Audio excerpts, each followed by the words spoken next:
আজকে আমাদের সাথে আমাদের বিশেষ অতিথি professor doctor Prangopal Dutta sir. আসসালামু আলাইকুম। স্যার আমাদের মাঝে উপস্থিত হয়েছেন। স্যার আসসালামু আলাইকুম, আপনি কেমন আছেন? আসসালামু আলাইকুম। আমি ভালো আছি, আপনারা সবাই ভালো তো? জি স্যার, আলহামদুলিল্লাহ আমি ভালো, আমরা ভালো। আশা করি অপসনিনি হেলথের নিয়মিত দর্শক সবাই ভালো আছেন এবং আমাদের সাথে যুক্ত হয়েছেন। দর্শক, আজকে আমাদের আলোচ্য বিষয় হচ্ছে কান পাকা ও কানের যত সমস্যা। আপনাদের সমস্যাগুলো সংক্ষিপ্ত আকারে আমাদের কমেন্টস বক্সে লিখে ফেলুন। আমি একটু একটা বিষয় আপনাদের উদ্দেশ্যে বলতে চাচ্ছি। আপনাদের সমস্যাগুলা একটু সংক্ষিপ্ত আকারে লিখবেন যেন আমরা তার সমাধান দিতে পারি এবং যত সময়ের মধ্যে আমরা তার সেই সমাধান দেওয়ার চেষ্টা করব আমাদের স্যারের মাধ্যমে। স্যার, আজকে আমাদের আলোচ্য বিষয় হচ্ছে কান পাকা ও কানের যত সমস্যা। তো শুরুতেই যে বিষয়টা আমি বলতে যাচ্ছি, মানবদেহের ৫টি সংবেদনশীল অঙ্গের মধ্যে কান অত্যন্ত গুরুত্বপূর্ণ একটি অঙ্গ স্যার। এই নিয়ে স্যার আপনার অনেক প্রোগ্রাম হয়েছে, আপনি অনেক বিশেষ পরামর্শ দিয়েছেন। সেই দিক থেকে কানের গুরুত্ব অপরিসীম। তো স্যার, কানের যেই সমস্যাটা খুব বেশি হয়ে থাকে সেটা হচ্ছে মধ্যকর্ণ বা অন্তঃকর্ণের প্রদাহ। তো এটা হয়তো অনেক পেশেন্ট আপনারা পেয়ে থাকেন স্যার। তো এই মধ্যকর্ণ বা অন্তঃকর্ণের প্রদাহটা আসলে বলতে কি বোঝায় বা কি কি সিমটমস দিয়ে সেটা বোঝা যাবে, একটু যদি স্যার আমাদের দর্শকদের উদ্দেশ্যে আপনি একটু বলতেন প্লিজ।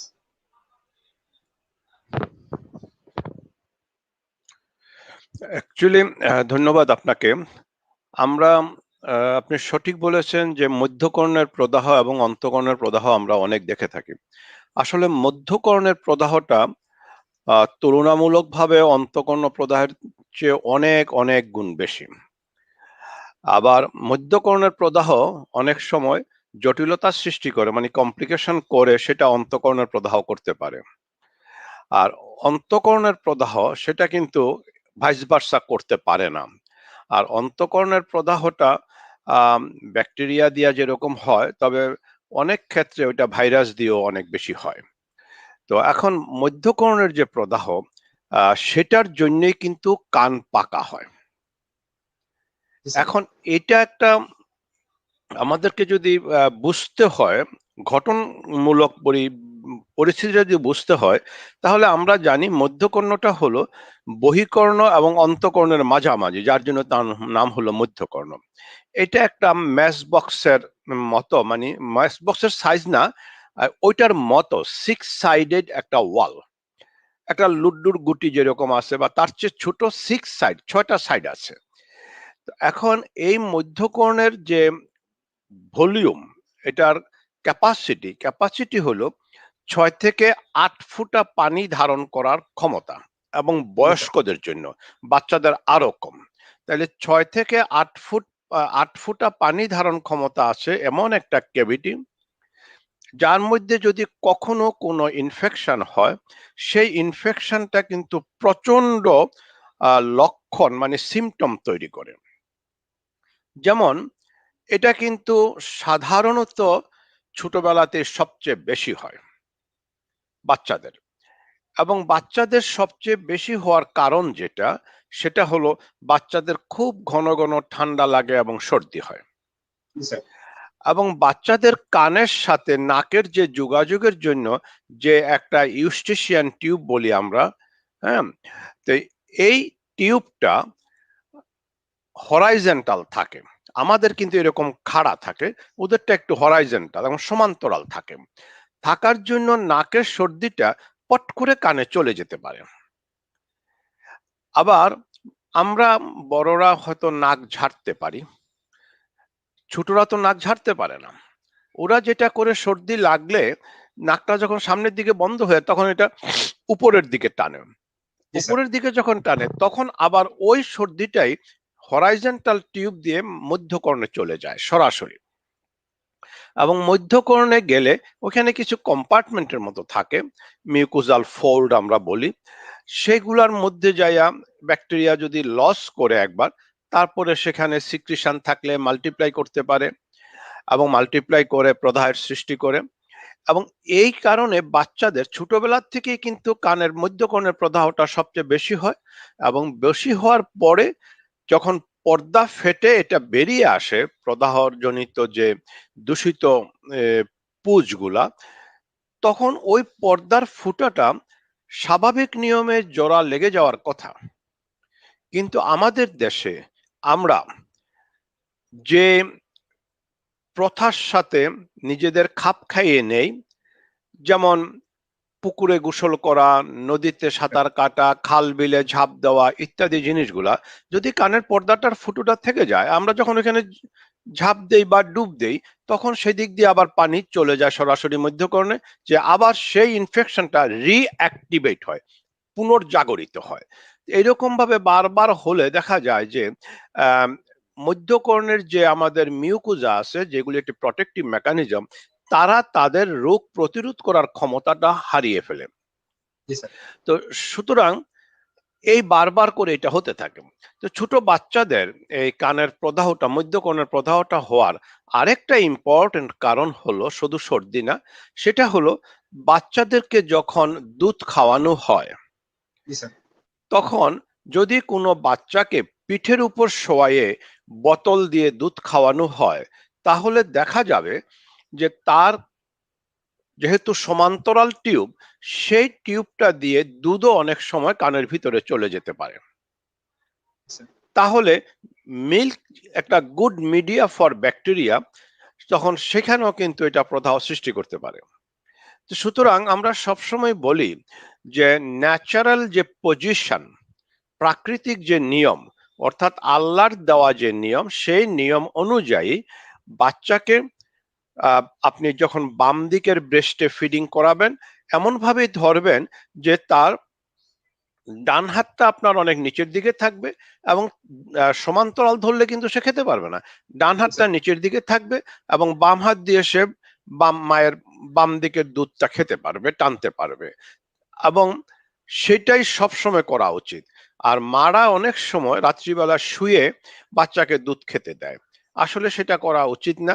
যদি একটু কষ্টও হয়, উনি জেগে উঠে বসে কুলে নিয়ে সেই ন্যাচারাল পজিশন, অর্থাৎ গড গিফটেড যে পজিশন ফর ব্রেস্ট সাকিং, সেই পজিশনে তাকে দুধ খাওয়ানো উচিত। এটা হলো মূল, বাচ্চাদের হওয়ার প্রথম মূল কারণটা হলো এটা। স্যার। কিন্তু এখন এই মধ্যকর্ণের প্রদাহটা, আমি আগেই বলেছি যে এটা একটা ছোট্ট ক্যাভিটি, বড়দেরই 6 থেকে 8 ফোঁটা পানি ওখানে অ্যাকুমুলেট হতে পারে, বাচ্চাদের বেলা আরো কম, 2 ফোঁটা, আরো। 3 ফোঁটা। তো জি সুতরাং স্যার। ওই জায়গাতে যখন প্রদাহ হয়, তখন এই 6 সাইডেড ক্যাভিটিটার সবচেয়ে দুর্বল ওয়ালটা হলো ল্যাটারাল ওয়াল, এবং সেটা হলো কানের পর্দাটা দিয়ে তৈরি, এবং সেই দুর্বল ওয়ালটা, কানের পর্দাটাই ফেটে যায়। ফেটে গিয়ে সেটার একটা প্যাথোলজি আছে, সেই প্যাথোলজি এখানে কারো দরকার নেই। তো এটা ফেটে যায়, ফেটে গিয়ে সেখান থেকে পুষ্টা যখন বেরিয়ে আসে, তখন একটা মানে পার্থক্য পরিলক্ষিত হয়, যেটা সাধারণ মানুষও বুঝতে পারে। যতক্ষণ পর্যন্ত কানের পর্দাটা ফাটে না, অর্থাৎ পুষ্টা কানের ভিতরে রয়ে গেছে, তখন কিন্তু কানের পর্দাটা বের হওয়ার জন্য যখন চারদিকে প্রেসার দিচ্ছে, সেই প্রেসারের জন্য কানে প্রচন্ড ব্যথা হয়, জি স্যার। প্রচন্ড ব্যথা। এবং যেই মুহূর্তে কানের পর্দাটা ফেটে যায়, তখন দেখা যাবে কানের ওই বাইরের কানের মধ্যে একটু রক্ত জমাট বাঁধা পুঁজ এসেছে বা পানি এসেছে, এবং একের সাথে বাচ্চার ব্যথা চলে গেছে, অর্থাৎ পুজের প্রেসার তো আর ভিতরে নেই, ব্যথাও চলে গেছে। এবং বাচ্চা যদি সারা রাত এই ব্যথার জন্য চিৎকার করে থাকে, ভোর রাত্রের দিকে যখন পর্দাটা ফেটে যায়, বালিশের উপরে আপনি 2-3 ফোঁটা রক্ত মিশ্রিত কিছু দেখতে পাবেন, তখন দেখা যাবে যে বাচ্চাটা অত্যন্ত শান্তির সাথে ঘুমাচ্ছে। সো এই হলো ঘটনাটা। তো জি সুতরাং স্যার। এইটুকু যদি বুঝতে পারে, তাহলে মানুষ এই বাচ্চাদের কানের যত্ন নেওয়া, বিশেষ করে মারা, এটা যদি করে, তাহলে কিন্তু অনেক বাচ্চার কানের পর্দা ফাটা থেকে বা মধ্যকর্ণের প্রদাহ থেকে রক্ষা করতে পারে। জি স্যার। স্যার অসংখ্য ধন্যবাদ। খুব চমৎকার কিছু বিষয় আমরা স্যার আপনার এই প্রশ্নের মাধ্যমে জানতে পারলাম। আর একটা যেটা হচ্ছে মজার বিষয়, কানের প্রদাহ মধ্যকর্ণ বা অন্তঃকর্ণের প্রদাহের সাথে, সাথে স্যার আপনি কানে পুঁজ জমা বা কান পাকার যে বিষয়টা রিলেভেন্ট বিষয়টা হচ্ছে আমাদের কাছে স্পষ্ট হলো, এবং বাচ্চারা কিভাবে মায়েরা তার বাচ্চাদেরকে দুধ খাওয়াবে সেই ব্যাপারে একটা সুনির্দিষ্ট আমরা দিক নির্দেশনা পেলাম। স্যার অনেক প্রশ্ন পাচ্ছি। তার মধ্যে একটু স্যার আপনার অনুমতিক্রমে আমি কিছু হ্যাঁ, প্রশ্ন নিতে চাচ্ছি। এমডি আকরাম হ্যাঁ, উনি আমার কান লিখেছেন সবসময় সবসময়। চুলকায়, নিয়মিত কান পাকে, অসম্ভব কান চুলকায় আমার, এবং নিয়মিত কান পেকে যায় আমার, করণীয় কি? আচ্ছা, প্রথম কথা হলো, কান চুলকায়, কানটা এমন একটা জায়গা যেখানে কিন্তু আহ, বহির্কর্ণের একদম বাহিরের অংশে ঘাম নিঃসৃত হওয়ার মতো এবং কিছু সিক্রিশন বের হওয়ার মতো কিছু গ্রন্থি থাকে। জি স্যার। সাধারণত আমাদের শরীর যেরকম ঘামে, কানটাও কিন্তু ঘামে। তো কানটা যখন ঘামে, ওই ঘামটা শুকাতে সময় লাগে। শরীরের ঘামটা যেরকম ফ্যানের নিচে বসলাম, এসি ছেড়ে দিলাম, শুকিয়ে যাচ্ছে, সেটা শুকাতে সময় লাগে। যখন একটা কান স্যাঁতস্যাঁতে থাকে তখন একটু ইচিং হয়। ইচিং হলে মানে চুলকাতে ইচ্ছা করে। জি স্যার। সেই ক্ষেত্রে আমরা সব সময় বলি যে কানের ভিতরে কিচ্ছু দেওয়া যাবে না। যদি বেশি চুলকায়, অসহনীয় হয়ে যায়, তাহলে এই কানের বাইর থেকে এই ট্রেগাসটা দিয়ে এরকম নাড়লে চুলকানিটা কমে যায়। That is one important thing. তারপরেও অনেকে কান চুলকাতে চায়। জি স্যার। এখন কান চুলকানোর মতো বদঅভ্যাস এর চেয়ে বেশি আর কিছু নেই। আর দ্বিতীয়ত, কান চুলকালে তাকে চুলকানোর জন্য যে উপকরণ, অর্থাৎ কটন বাড, টিস্যু পেপার, কাপড়ের কোনা ইত্যাদি দিয়ে, যেভাবে আবার অনেকে মুরগির পালক দিয়া পর্যন্ত চুলকায়, ম্যাথের এই কাঠি যে, স্যার। হ্যাঁ, মেসের কাঠি, প্রত্যেকটাই তো আনস্টেরাইল। জি স্যার। এখন অনেকের একটা বদ্ধমূল ধারণা আমি কটন বাড দিয়ে করছি, কটন বাড তো স্টেরাইল। আসলে যদি একটা কটন বাড স্টিক একটা প্যাকেটের মধ্যে থাকে এবং সেটা খুলে আপনি কানটা চুলকাইয়া যদি ফেলে দেন, তাহলে এটি স্টেরাইল। আমাদের দেশে যেটা হচ্ছে, কটন বাড একটা কোটায় থাকে, বক্সে একটা থাকছে। কোটাতে 50টা থাকে, 100টা থাকে বা আরো বেশি থাকে। যেই মুহূর্তে আপনি তার ঢাকনাটা একবার খুলে ফেললেন, সাথে সাথে সেখানে বাতাস এবং জলীয় বাষ্প যায়। কটন হলো হাইগ্রোস্কোপিক এজেন্ট, সে পানি টেনে নেয় তার নিজের কাছে, এবং এই হাইগ্রোস্কোপিক এজেন্ট হওয়ার জন্য জলীয় বাষ্প সে আরো বেশি টেনে নেয়। জি স্যার। আমরা জানি জলীয় বাষ্পের সাথে ব্যাকটেরিয়া থাকে, ভাইরাস থাকে, ফাঙ্গাস থাকে, সবই তো থাকে। তো আমরা তখন যখন ওইটা দিয়ে বারবার একটা দিয়ে চুলকাই, ফেলে দেয়, আবার ওই বাক্স খুলে আরেকটা দিয়ে চুলকাই, আমরা শুধু চুলকাইয়ে যে কানের ক্ষতি করছি তা না, চুলকানোর জন্য স্যাঁতস্যাঁতে বা ভেজা কানের চামড়াটা অনেক সময় উঠে যেতে পারে। 2 নম্বর হলো, ওইখানে ব্যাকটেরিয়া, ফাঙ্গাস বা ভাইরাস এদের ইনফেকশন হয়ে অনেক জটিল আকার ধারণ করতে পারে। জি স্যার। তখন একে তো মধ্যকর্ণের প্রদাহ আসে, এবার শুরু হয়ে গেল বহিঃকর্ণের প্রদাহ, মানে ওটা ইজ এক্সটার্না, ওইটা ছিল মিডিয়া। তো সুতরাং এই জিনিসটা আমাদেরকে প্রচন্ড ভাবে মানতে হবে। 2 নম্বর যেটা হচ্ছে, আহ, কান এমন একটা জিনিস, এটা চুলকালেই আরাম লাগে। জি স্যার। অনেক মা বাবা আছে, তারা বাচ্চারা চিল্লাচিল্লি করলো, ওই কুলে নিয়ে বসে একটা কটন বার দিয়ে কানটাতে একটু সুড়সুড়ি দেয়, বাচ্চা ঘুমিয়ে যায়। কিন্তু মনে রাখতে হবে, বাচ্চাটা যদি পট করে মাথাটা ঘুরায়, তাহলে জি কিন্তু স্যার। সরাসরি পর্দাটা ফেটে যাবে। সো আমি যে কথাটা এখানে বারবার করে বিশ্লেষণ করতে চাচ্ছি, যতই কান চুলকাক না কেন, আবার কান পাকে মানে আপনার কানের পর্দায় ফুটা আছে, আপনি কিন্তু তত বেশি চুলকাবেন না, যতটুকু পারেন এটাকে অ্যাভয়েড করেন। আর বেশি চুলকালে তো বললাম, এরকম করে কানের চুলকানিটা একটু নিবারণ করার চেষ্টা করেন। Okay sir, thank you sir. আমরা স্যার পরবর্তী প্রশ্নতে চলে যাচ্ছি স্যার। এমনি লিটন খান, উনি যেটা লিখেছে, সবসময় বাম কানে শো শো শব্দ করে চিকিৎসা করেছে কিন্তু ভালো হচ্ছে না, এখন করণীয় কি স্যার, পরামর্শ চাচ্ছেন। আচ্ছা, কানে যে সুর শব্দ করে, তার অনেক কারণ আছে। সবচেয়ে বড় কারণ আমরা যেটা পাই, সেটা হলো আমরা জানি না কেন কান শুশু করছে, সেটা আমরা জানি না। কিন্তু ইদানিং আমরা প্রচন্ড বেশি রোগী পাচ্ছি।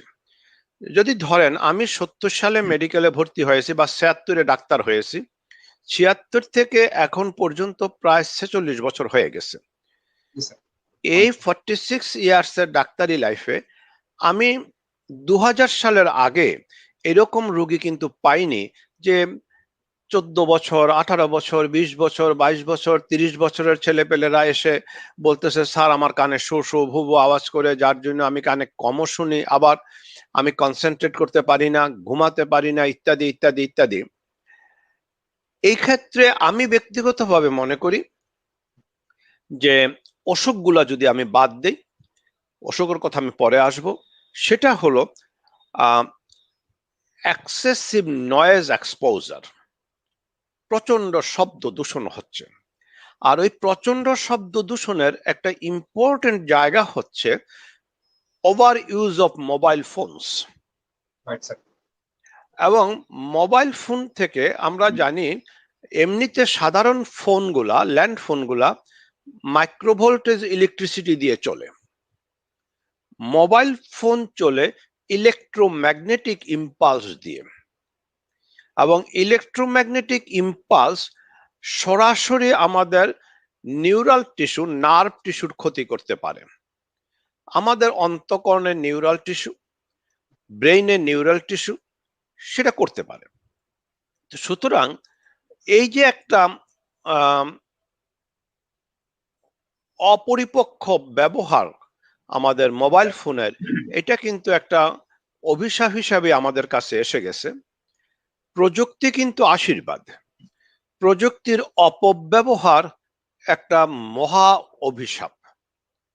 এবং অপব্যবহারের জন্য প্রযুক্তি অপব্যবহার করে নিজে ধ্বংস হতে পারে, পরিবারকে ধ্বংস করতে পারে, সমাজকে ধ্বংস করতে পারে, এমনকি রাষ্ট্রযন্ত্রকেও হতচকিত করে দিতে পারে।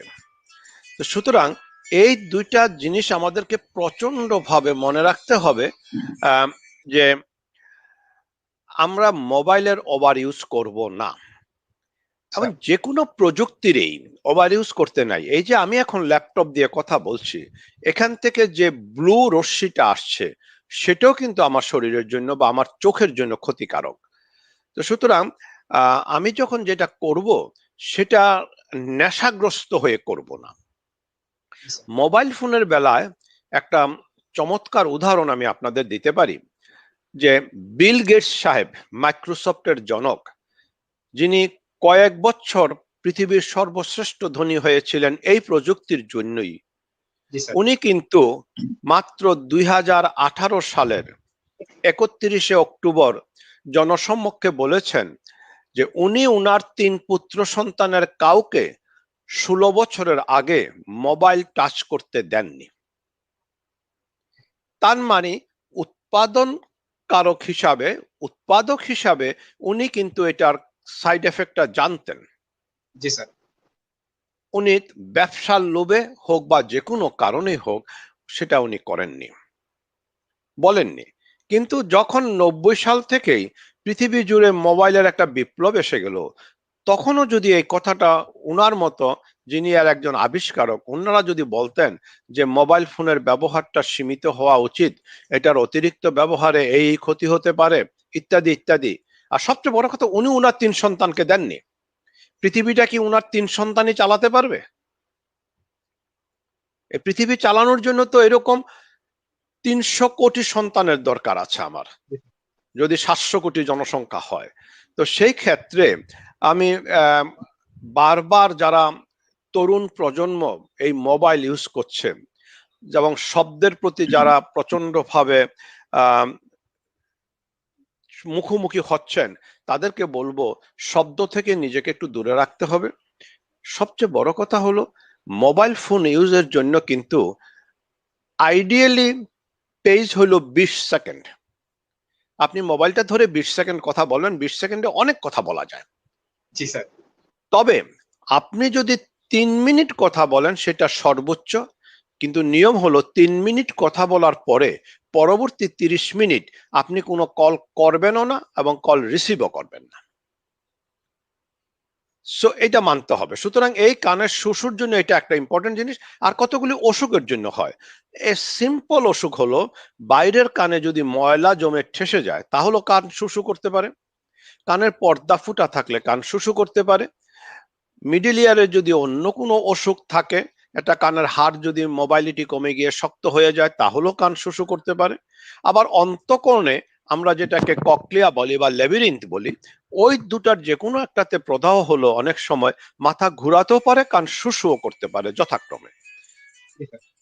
সো এই জিনিসগুলো আমাদেরকে এখন ভালোভাবে মনে রাখতে হবে।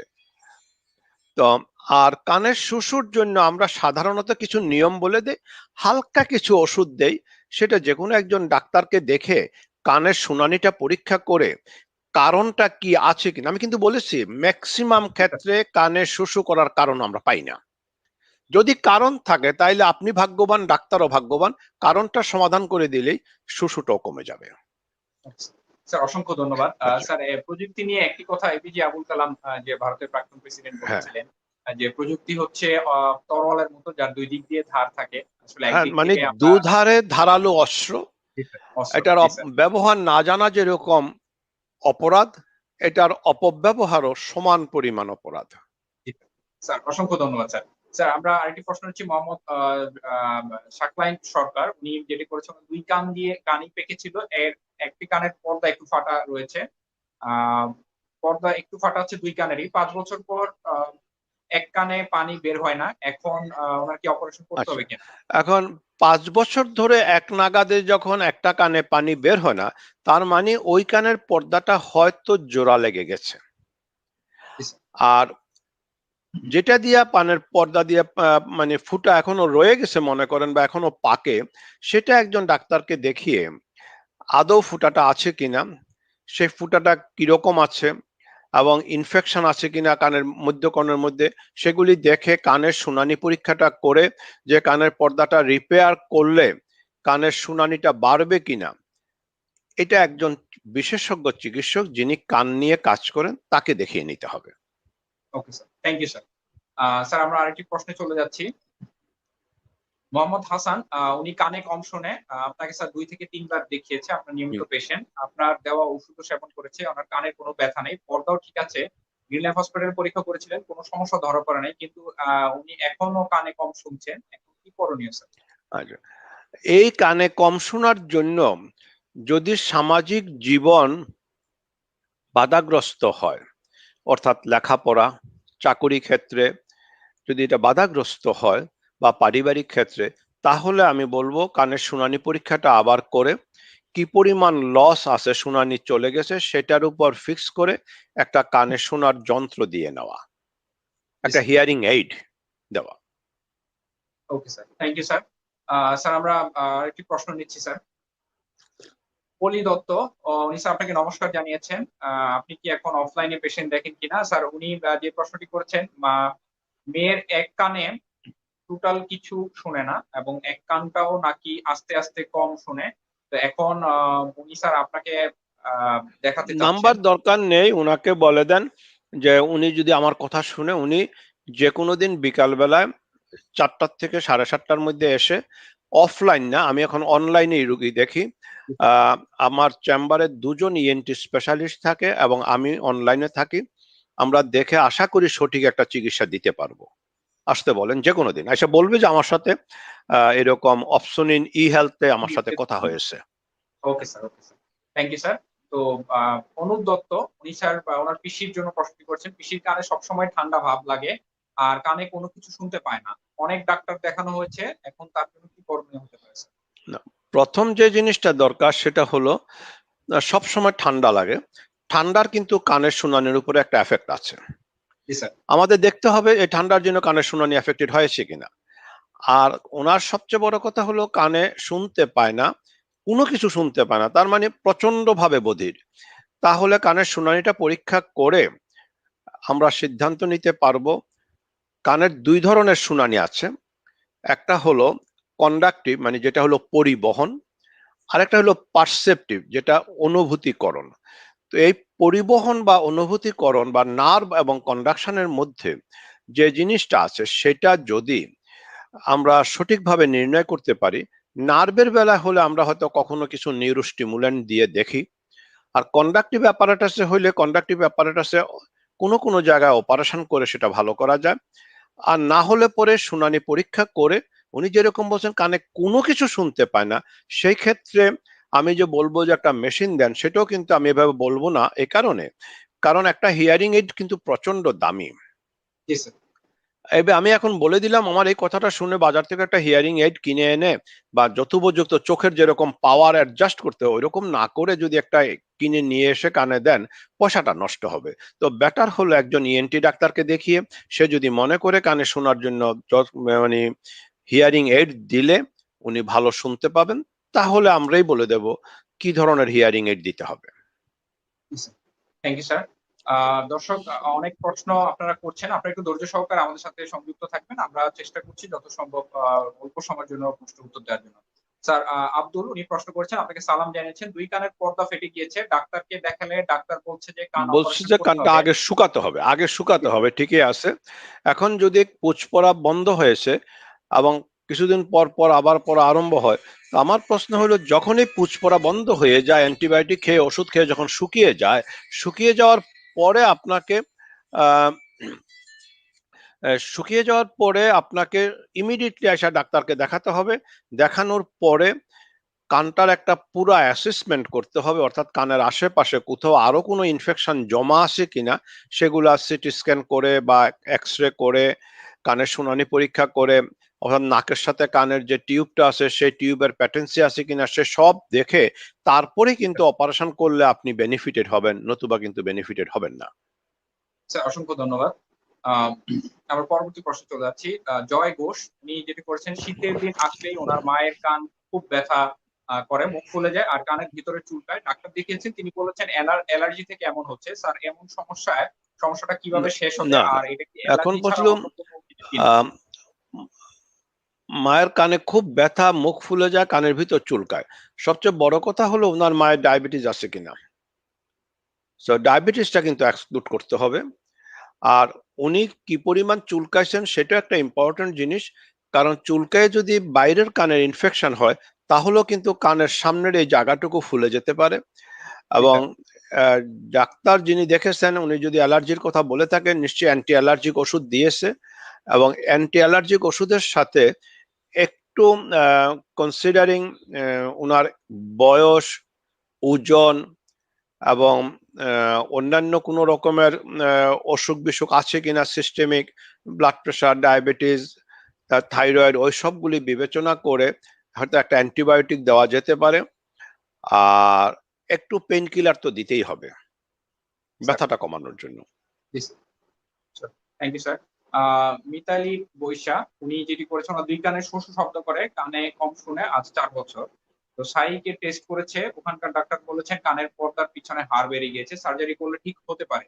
স্যার এই হ্যাঁ, ব্যাপারে যদি এটা, সঠিক হ্যাঁ, ব্যবস্থা এটা যেটা নেওয়া বলেছে সেটা হলো, যেহেতু সে হয়তো একজন মহিলা এবং এই অসুখটা হয় কিন্তু মহিলাদের বেশি ইন কম্পারিজন টু পুরুষ, সেটা শুরু হয় 20 বছরের থেকেই সাধারণত, তারপরে মানে গ্র্যাজুয়ালি প্রগ্রেস করতে থাকে। তো সেই ক্ষেত্রে এটা অটোস্ক্লেরোসিস বলি, অর্থাৎ স্টেপিস বুনটা, যে 3টা ক্ষুদ্র অস্থি আছে আমাদের কানের মধ্যে, যেটা অন্তঃকরণের সাথে যে যুক্ত থাকে, সেটা হলো স্টেপিস। জি স্যার। সেই স্টেপিসটা মুভমেন্টটা চলে যায়। তো সেই ক্ষেত্রে এটা অপারেশন করলে ভালো হয়, কিন্তু একটা কথা ওনাকে মনে রাখতে হবে, যে যাকে দিয়ে অপারেশনটা করাবেন আহ ওনার কাছ থেকে যখন বুঝে নেন যে কত পার্সেন্ট ফেলিউর আছে, এই অপারেশনটা পৃথিবীর যত বাঘা বাঘা স্টেপিডিয়াল সার্জনরা অপারেশনটা করুক না কেন, 5 থেকে 10% ফেলিউর হয়। আর এই 5 থেকে 10% যে ফেলিউরটা হচ্ছে, সেই ফেলিউর মানে ওই কানটা টোটালি ডেড হয়ে যাবে, ওইটা দিয়ে আর শুনবে না। তো সুতরাং এটা একদম ভালো সেন্টারে ভালো একজন ডাক্তার যিনি আশ্বস্ত করবেন, তাকে দিয়েই করানো উচিত। জি স্যার। কারণ 90% চান্স আছে ভালো হওয়ার, সুতরাং আমি কেন সেই চান্স নেব না, সেটাও তো একটা কথা।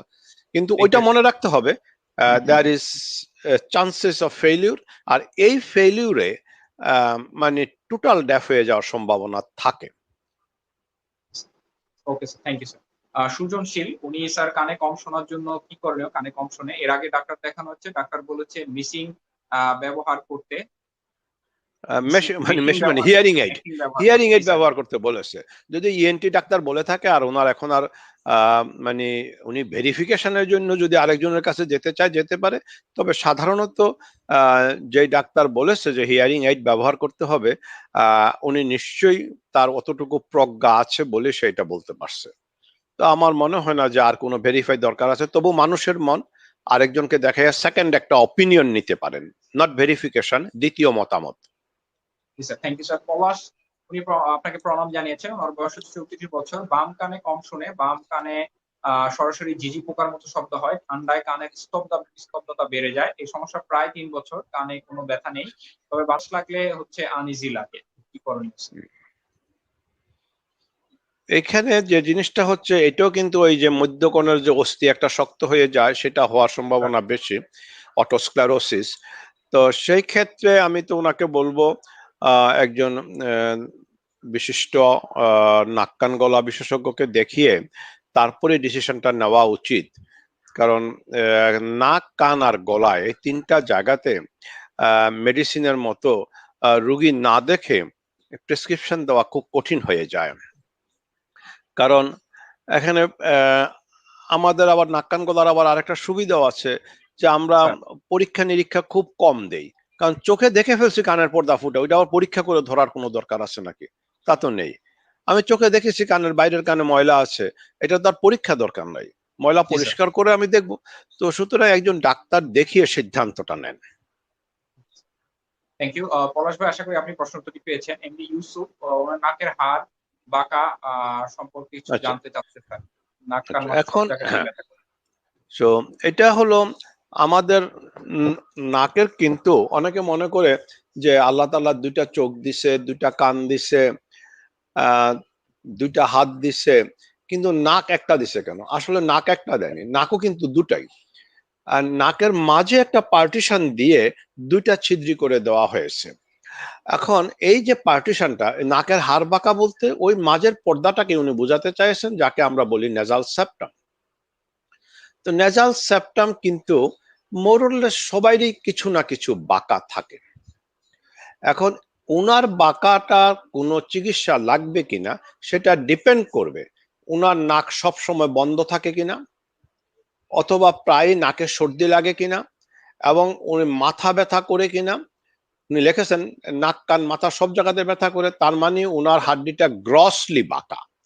তো সেই ক্ষেত্রে আমি বলবো যে ওনার ওই হাতটা সোজা করে নেওয়াটাই হলো সবচেয়ে সহজ পথ, এবং এটা এমন একটা কোনো কঠিন অপারেশন না।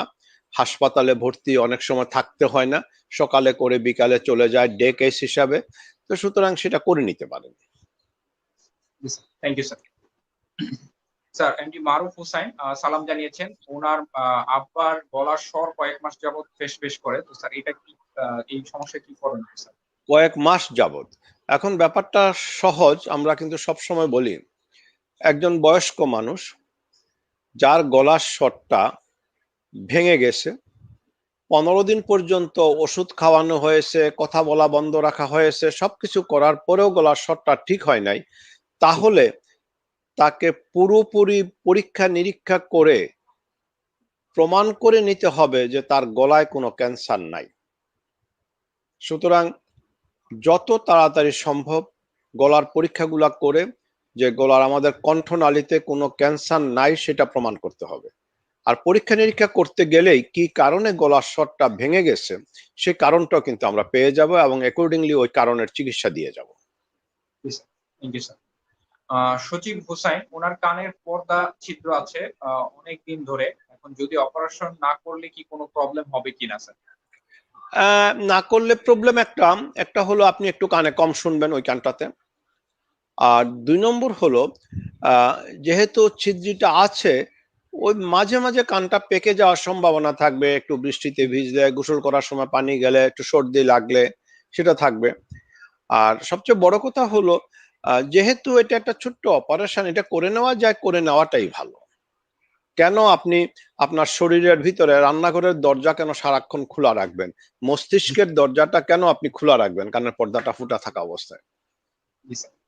স্যার, মন্টুতে উনি ওনার ওয়াইফের ওনার স্ত্রীর কানে ব্যথা, ব্যথা করে এবং টনসিলও টনসিলও আছে, আছে, পলিফও আছে, পলিপ। বয়স 26। এখন এটার জন্য আপনি যেটা করতে পারেন মেডিসিন, যেমন আমরা একটা নেজাল স্প্রে দেই, ফ্লুভেট নেজাল স্প্রেটা দিতে পারেন। আর একই সাথে একটু অ্যান্টি অ্যালার্জিক, আমি সাধারণত কম দামি গুলাই লিখি, সেগুলা হিস্টাসিন, হিস্টাল্যাক্স, হিস্টাল, ওই জাতীয় ওষুধগুলা দিতে পারেন।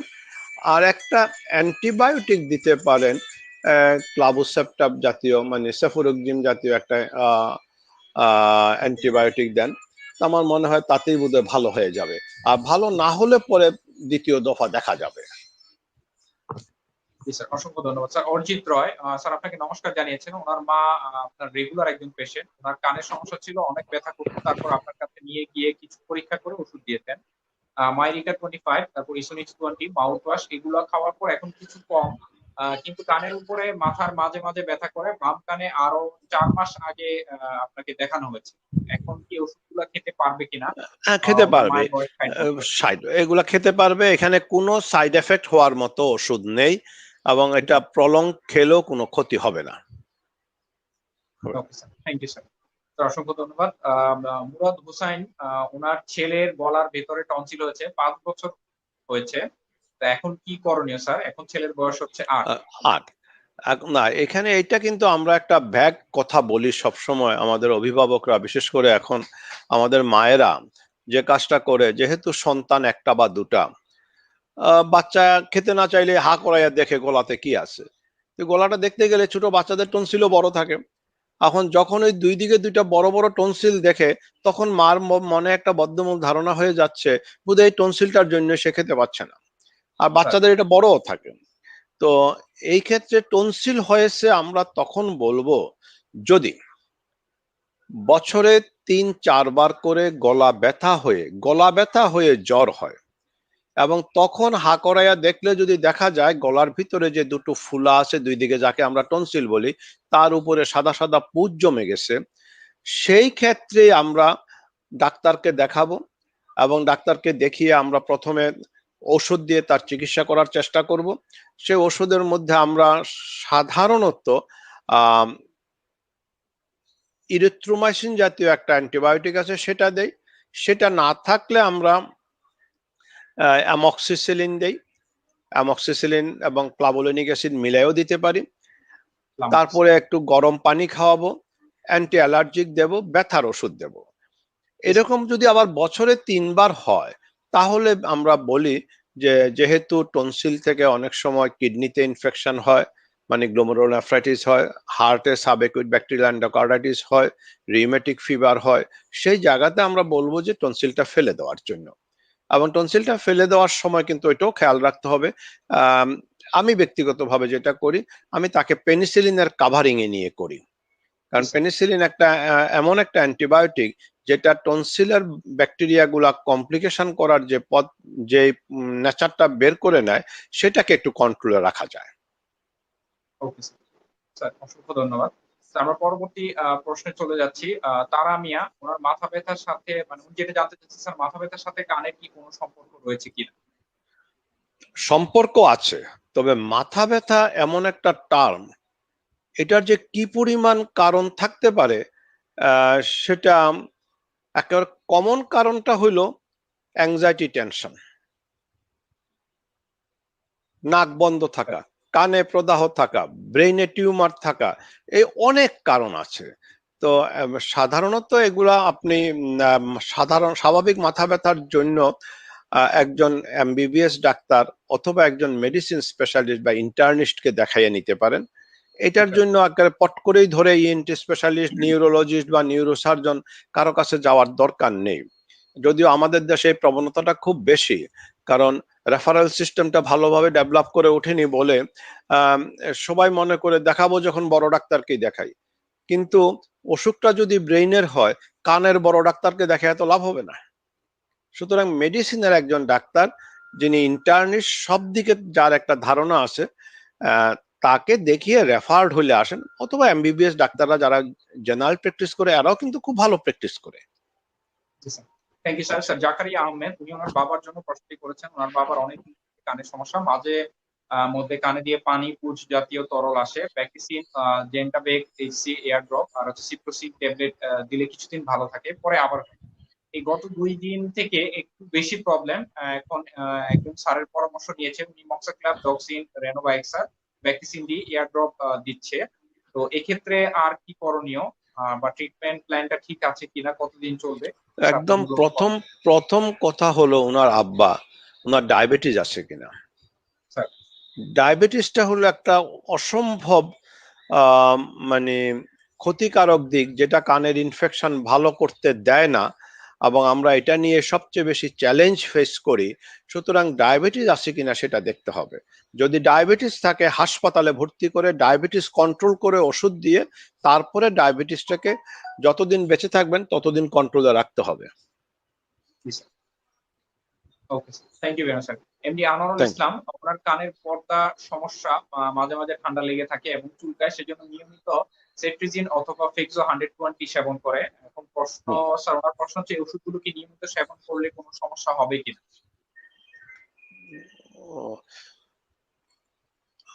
পর্দার সমস্যা, মাঝে মাঝে ঠান্ডা লাগছে, চুলকায়, সেজন্য নিয়মিত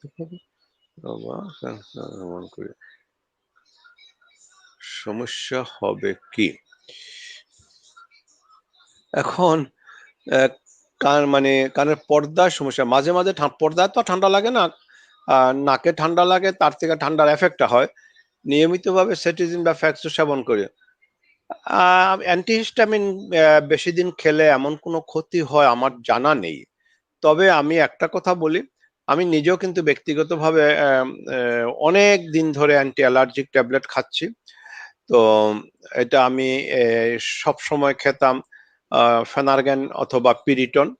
ফেনারগেন এখন আর পাওয়া যায় না, পিরিটনও পাওয়া যায় না। এখন পিরিটনের পরিবর্তে হিস্টাল, ফেনারগেনের পরিবর্তে অটোসিল খাওয়া যায়। কিন্তু সবচেয়ে মজার ব্যাপার হলো এই ওষুধগুলা সাধারণত খুব কম দামি এবং এগুলো কোনো সাইড এফেক্ট নেই। এখন যেহেতু নতুন নতুন গবেষণার ফলে নতুন নতুন অ্যান্টি অ্যালার্জিক ট্যাবলেট বেরিয়ে আসছে, তো সেগুলা লিটারেচার পড়ে আমরা যা জানি যে অত খারাপ কোনো সাইড এফেক্ট নেই। ওটার থেকে সারা বছর সর্দি থেকে কষ্ট পাওয়ার চেয়ে একটা ফ্যাক্সো 120 মিলিগ্রাম বা সেটিজিন খেয়ে যদি আপনি ভালো থাকেন তো থাকেন না, অসুবিধা কি আছে? Thank you sir. Saklain Khandaker, ওনার কানে প্রচুর খৈল জমে বা ময়লা যেটাকে বলা হয়, কানে কটন বার বা নরম কাপড় কাঠির সাথে লাগিয়ে বের করে, তাতে কি সমস্যা হবে কিনা? তো স্যার, এটা তো না নিয়ে আলোচনা হয়েছে। না, আমি উনাকে বলবো কোনো কিছু দিয়া উনি বের করার চেষ্টা করবে না। আইদার একেবারে পিওর সর্ষার তেল অথবা ওয়াক্স সলিউশন একটা আছে, এটা আগে আমাদের দেশে পাওয়া যেত না, এখন পাওয়া যায়। ওয়াক্সল কানের মধ্যে 4-5 দিন দিলে অটোমেটিক্যালি ময়লাটা বেরিয়ে চলে আসে।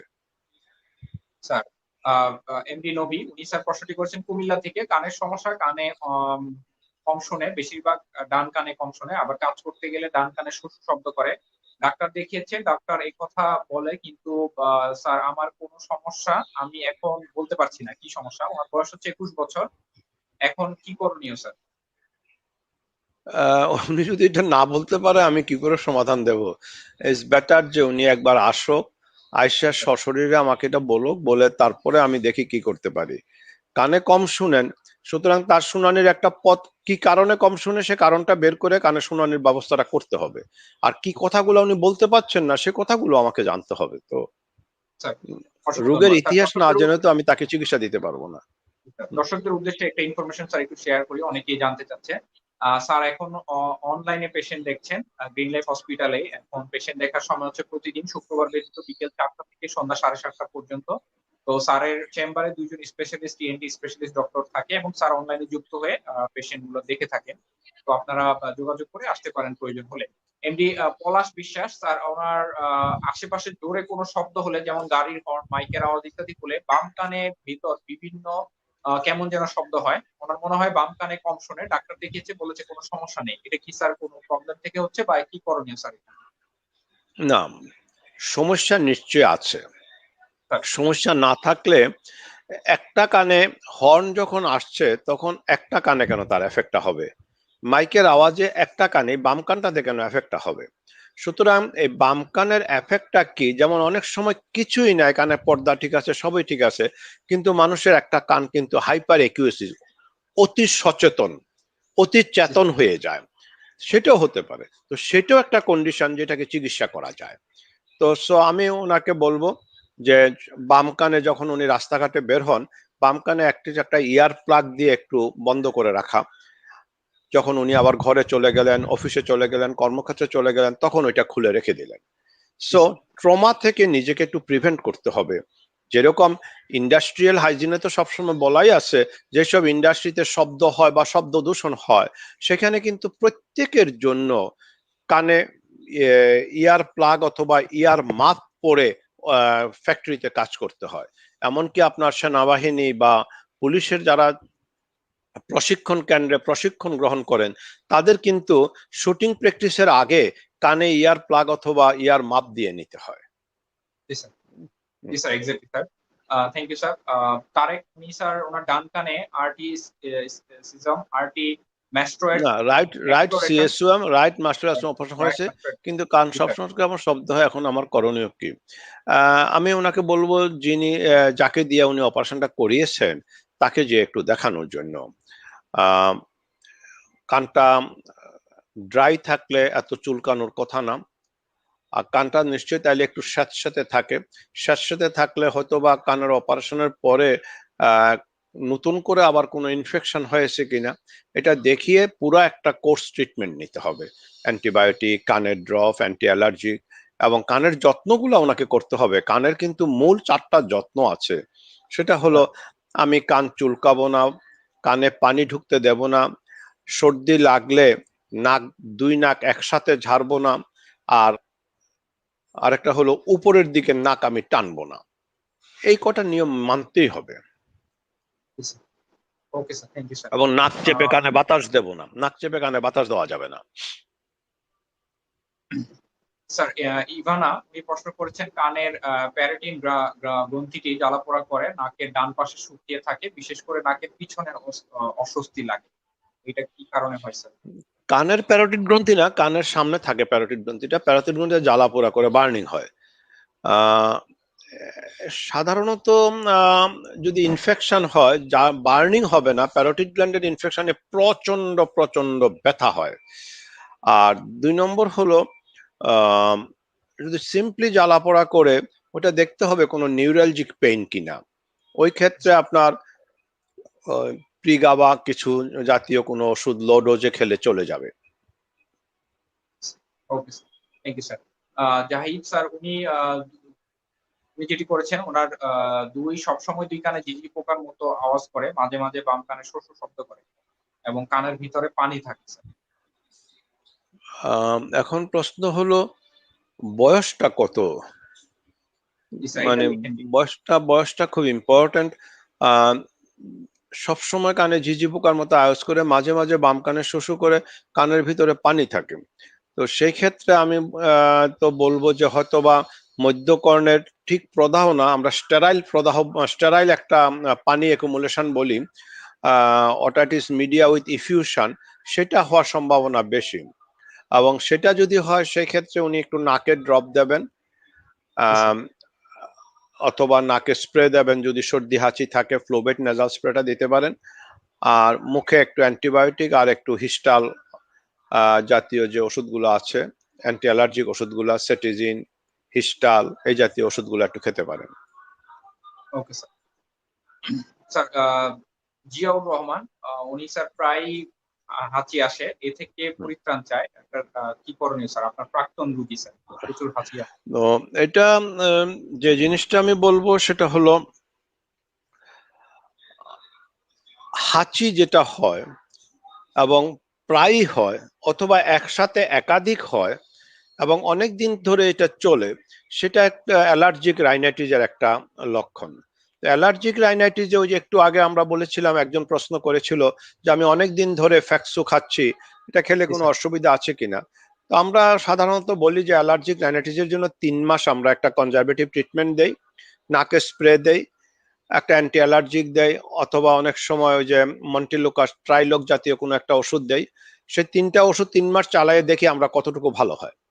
যদি ভালো না হয় তাহলে সেই ক্ষেত্রে আমরা অনেক সময় নাকের যেই জায়গাটা যে সেন্সিটিভ এরিয়া থেকে অ্যালার্জিক রাইনাইটিসের স্টিমুলেশনটা হয়, মানে ট্রিগারিং জোন যেটাকে বলা হয়, সেই অ্যান্টেরিয়র টার্বিনেটের ইনফিরিয়র পোর্শন সহ ওই টার্বিনেটের মিউকুজাটাকে আমরা একটু পুড়িয়ে দেই।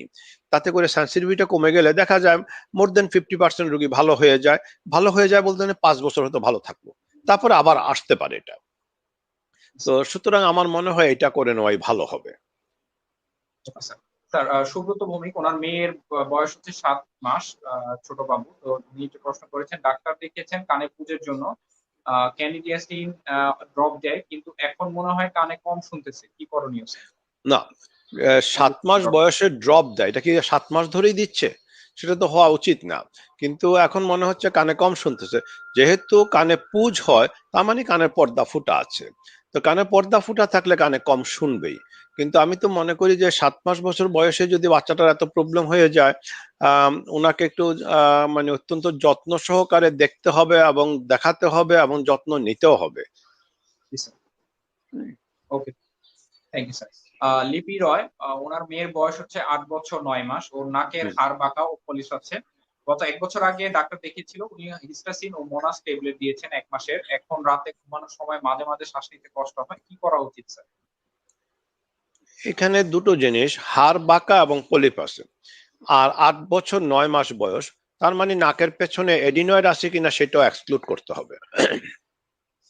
করে হিস্টাসিন মোনাস এই জাতীয় ট্যাবলেট খেয়েছে, কিন্তু সেটা খাওয়ার পরেও যখন ভালো হচ্ছে না, শ্বাস নিতে কষ্ট হচ্ছে এবং নাকে পলিপাস আছে, উনি বলেছেন সাধারণত এত ছোট বাচ্চাদের পলিপাস থাকে না, মাংসটা বড় থাকতে পারে, মানে টার্বিনেট যেটাকে বলি। আর নাকের পিছনে এডিনয়েড যদি থাকে সেটার অপারেশন করে নিতে হবে। এবং ওষুধটা যদি খাওয়ানোই হয় তাহলে এইটার জায়গায় হাড় যদি গ্রসলি বাঁকা না থাকে সেক্ষেত্রে আমি বলবো নাকের ড্রপ দিতে হবে, মুখে অ্যান্টিবায়োটিক দিতে হবে, তার সাথে হিস্টাসিন বা মুনাস ওই জাতীয় ওষুধ দিতে হবে এবং মাসখানেকের মতো খাইয়ে তারপরে আবার রিভিউ করতে হবে। তাতেও যদি লাভ না হয় তাহলে ইনভেস্টিগেশন করে দেখে, পরীক্ষা নিরীক্ষা করে দেখে যে অপারেশন করলে লাভ হবে কিনা সেই দিকে যেতে হবে। Okay sir. জি sir, thank you sir. Ripon Chandra sir আপনাকে নমস্কার জানিয়েছেন। ওনার ভাতিজির বয়স হচ্ছে 8 বছর, তার গলা ব্যথা করছে, ডাক্তার দেখিয়েছে, উনি বলেছে টেস্ট করতে। টেস্টও করিয়েছেন, ডাক্তার বলেছেন গলায় টিউমার হয়েছে। স্যার এখন আসলে কি করণীয় স্যার? এক নম্বর হলো 8 বছর বয়সে সাধারণত বাচ্চাদের গলায় টিউমার জাতীয় কিছু হয় না। এখন টনসিলকে একটু ওনারা টিউমার বলে কনফিউজ করছেন কিনা অথবা নাকের পিছনের এডিনয়েডকে টিউমার বলে কনফিউজ করেছেন কিনা আমি জানি না। তবে উনি যে ডাক্তারকে দেখিয়েছেন উনি যদি একজন ভালো ইএনটি স্পেশালিস্ট হন, ওনার পরামর্শ মতে ওনাকে কাজ করতে হবে। তবে সাধারণত 8 বছরের বাচ্চাদের গলায় টিউমার হয় না।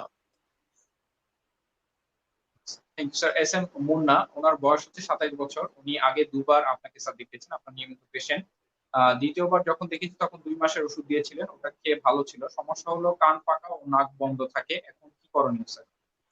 ওই আগের ওষুধে রিপিট করবে অথবা কানের পাকাটা বন্ধ করার জন্য কানের পর্দায় যে ফুটো আছে সে ফুটাটাকে রিপেয়ার করে নিতে হবে। Thank you sir. দর্শক, আমরা আমাদের প্রোগ্রামের একদম শেষ প্রান্তে চলে আসছি। আমরা আর অল্প কিছু প্রশ্ন নিয়ে আজকের মতো আয়োজন শেষ করব। শারমিন প্রিয়া, উনি স্যার 2 মাস আগে টনসিলের অপারেশন করিয়েছিলেন। টনসিল যেখানে ছিল তার নিচের দিকে এখনো অনেক ব্যথা করে, এটা কেন বা এতে কি করণীয় স্যার? এটাকে আমরা একটা জিনিস দিয়ে বলি, সেটা হলো যে টনসিল অপারেশনের পরে যদি ব্যথা থেকে যায় তখন আমরা সেটাকে বলি যে পোস্ট টনসিলেক্টমি নিউরেলজিয়া। এটা ফেলে দেওয়ার পরে এটা হচ্ছে। তো সেই ক্ষেত্রে আমরা একটু ওই যে প্রিগাবা জাতীয় কোনো ওষুধ, যে মাইরিকা জাতীয় যে কোনো একটা ওষুধ দেয়, একটা নিউভাইটাল মানে B1 B6 B12 বা নিউরো নিউরোবেস্ট ওই জাতীয় একটা ওষুধ দেয়। আর বলি যে একটু কুলি গড়গড়া করে পরিষ্কার রাখেন। আর যেহেতু যদি দেখি যে রোগী খুব টেনশনে পড়ে যায় তাইলে একটু অ্যানজিওলাইটিক খেতে বলি। Okay sir, thank you sir. Sir আমরা আর 3টি প্রশ্ন নিতে চাচ্ছি, আমরা যেহেতু একদম শেষ পর্যায়ে। সুমন আহমেদ, আমার মায়ের বয়স ওনার মায়ের 2018 সালে থাইরয়েড গ্ল্যান্ডে টিউমার অপারেশন করানো হয়েছিল, কিন্তু মাঝে মাঝে অপারেশন স্থানে ব্যথা করে, গলা তরল পদার্থ দ্বারা আটকে আসে। এই ক্ষেত্রে আসলে কি করণীয় স্যার? ওইটার জন্য এমন কিছু করার দরকার নেই। গলাটা সবসময় একটু পরিষ্কার রাখবে, আর একটু গ্যাস্ট্রিকের একটা ওষুধ খাবে, ফিনিক্স টিনিক্স জাতীয় একটা কোনো ওষুধ খাবে। আর হলো আহ সাধারণত থাইরয়েড অপারেশন করার পরে গলায় কিছু আটকে আসছে, কিন্তু ভাত খেতেও আটকায় না, পানি খেতেও আটকায় না, সেই জিনিসগুলোকে আমরা গ্লোবাস বলি। এবং সেটার জন্য যাতে খুব বেশি অ্যাটেনশন না দেয় সেটা দেখতে হবে, বুঝাতে হবে তুমি তো খেতে পাচ্ছ, গলায় আটকে আছে কি, রাস্তা তো খোলা আছে। আর তারপরেও যদি না হয় অ্যানজিওলাইটিক ড্রাগ গুলা ওগুলা দেওয়া যায়। Okay sir. হামজা, উনি আজ থেকে 1 বছর যাবত বাম কানে ব্যথা, আর প্রচন্ড শব্দ হয়, কান ভেজা থাকে সবসময়। ডান কানে ডান পাশের কানে 2 মারি চাপ দিয়ে ধরে রাখলে শব্দ হয়। ডান কানেও ব্যথা আছে স্যার। করণীয় স্যার? ওনাকে থরো ইনভেস্টিগেশন করতে হবে, মধ্যকর্ণ, অন্তকর্ণ, এমনকি আহ, কান এবং ব্রেইনের যে অ্যাঙ্গেলটা আছে, সিপি অ্যাঙ্গেল আমরা বলি, সেরিবেলোপন্টাইল অ্যাঙ্গেল, সেই জায়গার এমআরআই সহ সবগুলা পরীক্ষা করে দেখে নিতে হবে যে কোনো প্যাথোলজি আছে কিনা। যদি প্যাথোলজি থাকে সেটার চিকিৎসা হবে, আর যদি না থাকে তাহলে সিমটোমেটিক ট্রিটমেন্ট বলে আমরা একটা কথা বলি, যে কষ্টটা আছে সে কষ্টটা লাঘবের জন্য আমরা ওষুধ দিয়ে থাকি। দর্শক, আজকের প্রোগ্রামের লাস্ট কোশ্চেনটি নিচ্ছি আমরা, যেহেতু স্যার আসলে আমরা 1 ঘন্টার মধ্যে শেষ করবো ইনশাআল্লাহ। তো আপনারা অনেক প্রশ্ন করেছেন, আমরা চেষ্টা করেছি উত্তর দেওয়ার জন্য। আচ্ছা, নাসিমা আক্তার, ওনার বয়স হচ্ছে 30 বছর, ছোটবেলা থেকেই নাক দিয়ে ব্লিডিং হয়। আপনার চিকিৎসায় আলহামদুলিল্লাহ ভালো আছে, আপনি নিয়মিত পেশেন্ট। এখন ওনার ছেলের বয়স 5 বছর, ওর নাক দিয়েও ব্লিডিং হয়, এখন কি করতে পারে স্যার? এখন তাহলে ওই বাচ্চাটাকে আহ নাক দিয়ে ব্লিডিং হয় মানে বাচ্চাটার ঘন ঘন সর্দি হয় কিনা দেখতে হবে। জি স্যার। সাধারণত নাকের একটা জায়গা আছে যেটাকে আমরা লিটলস এরিয়া বলি, যেখানে রক্তের শিরাগুলা একটা প্লেক্সাস মানে একটার সাথে আরেকটা মিশে, সেই জায়গাটার শিরাগুলো একটু মানে সুপারফিশিয়াল মানে ভাসা ভাসা থাকে। সেক্ষেত্রে বাচ্চারা যদি এরকম ভাবে নাক ঘষে, নাক খুঁটায়, তাহলে কিন্তু নাক থেকে রক্ত পড়ে। তো আমি আপনাকে বলবো যে প্রথমে আপনি একটা কাজ করেন, নাকের ভিতরে একটু মলম লাগানোর ব্যবস্থা করেন, যে কোনো একটা অ্যান্টিবায়োটিক অয়েন্টমেন্ট, মুখে একটা অ্যান্টিবায়োটিক দেন, আর ছেলেকে বুঝান যে সে যেন নাকে হাত না দেয়। অনেক সময় জি স্যার। দেখবেন যে রাত্রে ঘুমাইছে, সকালবেলায় দেখবেন যে নাক থেকে রক্ত পড়েছে, বালিশে পড়ে আছে। এটা হলো নাক যখন ইরিটেট করে তখন নাকটা বালিশের মধ্যে ঘষে বাচ্চারা, তখনও সেরা শিরাগুলা ফেটে যায়। আর তারপরেও যদি না যায় তাইলে একবার দেখিয়ে নিয়েন। জি স্যার। স্যার, অসংখ্য ধন্যবাদ। দর্শক, আজকের আমাদের আয়োজনের একদমই শেষ প্রান্তে আমরা। আপনাদের অনেক প্রশ্ন, অনেক সাড়া পেয়েছি আমরা। আসলে স্বল্প সময়ের মধ্যে এতগুলো প্রশ্নের উত্তর দেওয়া কিছুটা কঠিন হয়ে যায়। তারপরেও আমরা সবসময় চেষ্টা করি একটু বেশি সময় নিয়ে প্রশ্নের উত্তরগুলো দেওয়ার। কিন্তু স্যার টানা এই প্রোগ্রামে ব্যস্ত থাকার ফলে স্যার খুবই ক্লান্ত, যে কারণে আমরা আমাদের আজকে 1 ঘন্টার মধ্যে প্রোগ্রাম শেষ করব। স্যার, অসংখ্য ধন্যবাদ। আপনি না, আমি স্যার, সবাইকে এত ধন্যবাদ দিচ্ছি। ব্যস্ততার। আসলে আজকে আমার আরো 2টা ওয়েবিনার ছিল, তো সেজন্য আর এখন আর গলা দিয়ে কথা বেরোই হচ্ছে না। জি স্যার। হ্যাঁ, স্যার, থ্যাংক ইউ। আসলে আর কি বলবো যারা স্যার? আজকে অপশন ইন ই হেলথের মাধ্যমে আমার মুখোমুখি হয়েছেন তাদের প্রতি আমি কৃতজ্ঞতা জানাচ্ছি। সবার কাছে অনুরোধ করব, সবাই নিয়ম মেনে চলেন। এই যে অতিমারি যেটা এসেছে আমাদের, করোনা ইনফেকশন, তার থেকে নিজেকেও বাঁচান, আত্মীয় স্বজনকে বাঁচতে সাহায্য করেন, আর আমার জন্য দোয়া করবেন যেন আল্লাহ আপনাদের মুখোমুখি আরো অনেকবার করতে পারে আমাকে। স্যার, আমরা অনেকেই প্রশ্ন উত্তর দিতে পারিনি। আমরা তাদেরকে ইনশাআল্লাহ পরবর্তী প্রোগ্রামে আমন্ত্রণ জানিয়ে আজকের আয়োজন শেষ করছি। স্যার, আপনার কাছে আমরা চিরকৃতজ্ঞ। আপনি এত ব্যস্ততার মাঝেও না, আমাদের প্রোগ্রামে নিয়মিত উপস্থিত হয়ে আমরা যতটুকু সম্ভব চেষ্টা করি মানুষকে সেবা দেওয়ার জন্য আপনার মাধ্যমে। তো এইজন্য স্যার আমরা কৃতজ্ঞ। অপশন ই হেলথ এর পরিবার পক্ষ থেকে, অপশন ই ফার্মা এবং যারা আমাদের সাথে যুক্ত হয়েছেন সারা বাংলাদেশের দেশবাসীর পক্ষ থেকে আপনার জন্য ভালোবাসা এবং দোয়া রইলো। আল্লাহ যেন আপনাকে দীর্ঘজীবী করেন। আপনি পরিবার, পরিজন সবাইকে নিয়ে সুস্থ থাকেন, অনেক বছর আমাদের মাঝে থাকেন এবং আমাদেরকে এইভাবে স্যার আমাদের পাশে থেকে আমাদের সেবা দেওয়ার সুযোগটা দোয়া যেন করেন। আল্লাহ করে স্যার। জি স্যার, প্রিয় স্যার, আজকের মতো থ্যাংক বিদায় ইউ। নিচ্ছি। Thank you very much sir. Sir, আসসালামু থ্যাংক ইউ। আলাইকুম। আসসালামু আলাইকুম। Thank you very much.